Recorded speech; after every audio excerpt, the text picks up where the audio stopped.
Welcome back to page 121. Today we're going to jump into Journal of the Traveler's Aid Society number 12. And you're saying, hey, wait a minute, you looked at this a few weeks ago. I did. And at the time I mentioned that there was one encounter article in here I might take a deeper look at, and that's what I'm going to do today. It's going to be The Wolf of the Marches. It's on page 4, so we'll go past the Prignac and we'll look at The Wolf of the Marches. Katrina Hepburn wrote this. This is a really interesting character. It's a Villani woman who has a notorious reputation as, frankly, kind of a scoundrel. And don't know if she's a nerve herder, but definitely a scoundrel. And I just thought she might fit in very nicely with the campaign I've been running in Avastin, which is in District 268 of the Spinward Marches. Not part of the Imperium. It's an area that a character like this would thrive.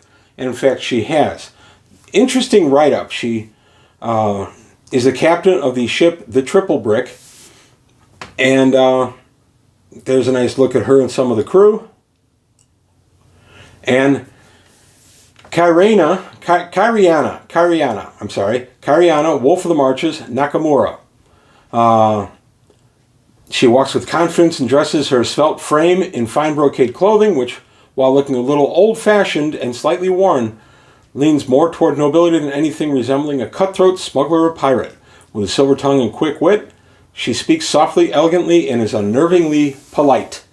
But she's also rather ruthless and vicious. One of the things I love about Traveler is there's no alignments in this game.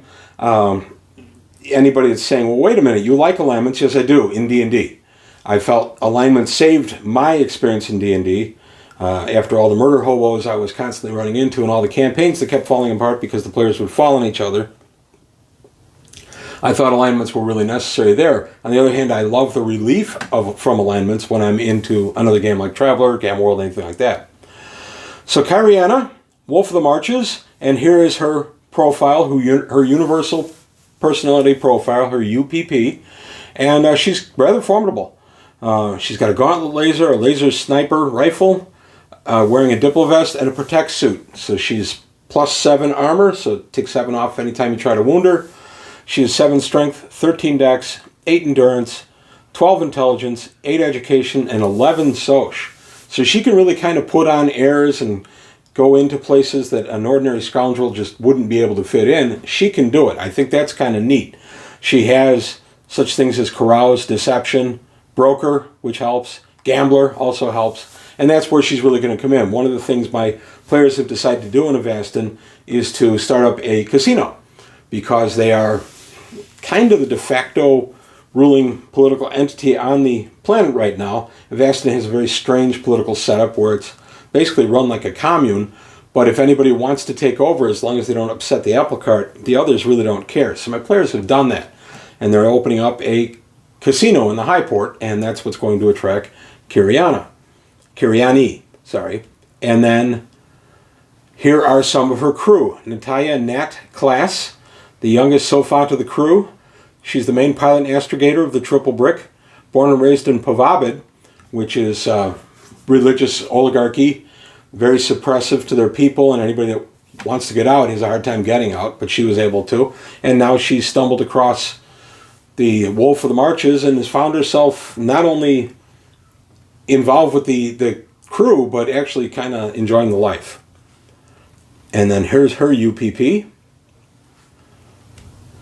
And then we take a look at a Vargir, whose name I'm not even going to attempt to pronounce. I probably would call him Odugu, or Gar, or something along those lines.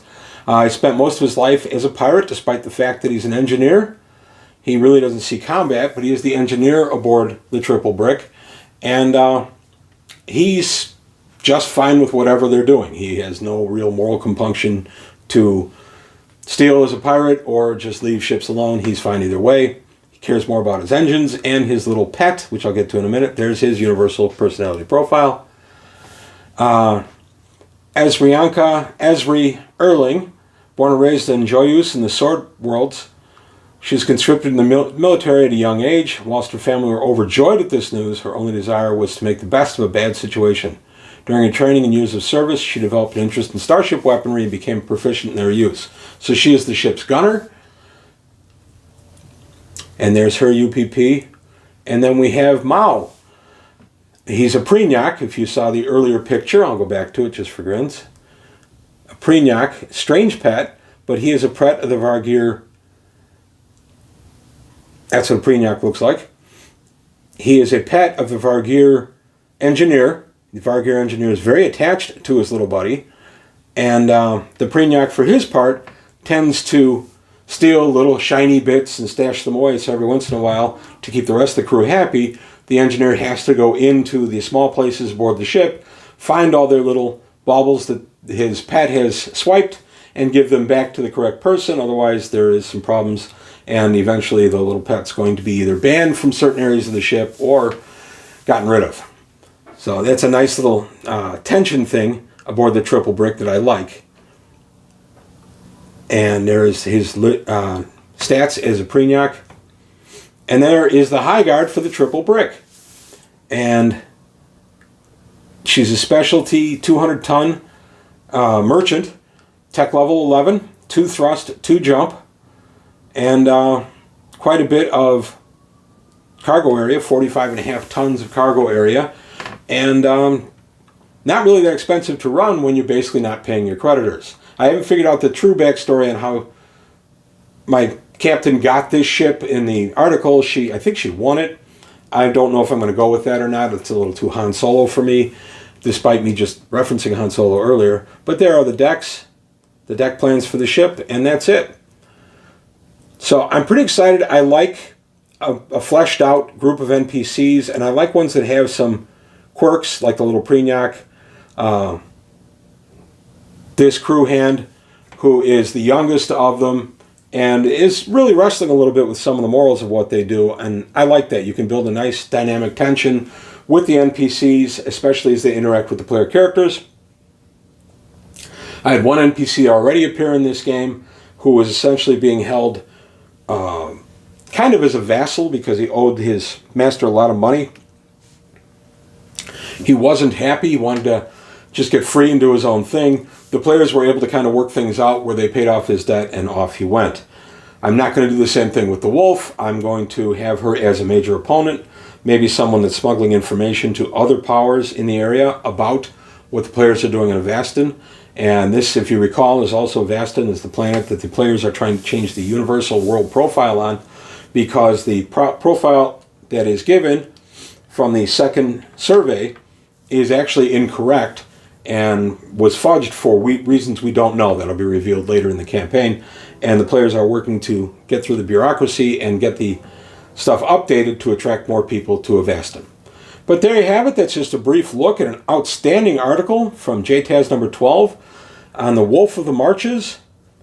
I enjoyed this. I thought this was a really nice touch. We've got some rumors for the rumors of the wolf. We've got possible adventures, just all kinds of good opportunities with this character. And I'm really looking forward to bring her into my game. So let me know what you think. Do you use character profiles like this to go into your game? These are characters that could actually be player characters if you wanted. It wouldn't be hard to set them up as players for at your table. So it's something to think about too. But that's all I've got today on page 121. I want to thank you for your time. Thanks for watching. Take a look at the Patreon, see if you can help me out there. Like and subscribe if you enjoyed the video. Please leave some comments below on stuff you've done with patron encounters at your table. Any ideas are always welcome. And that's it for today on page 121. Thank you for watching, and I'll see you next time.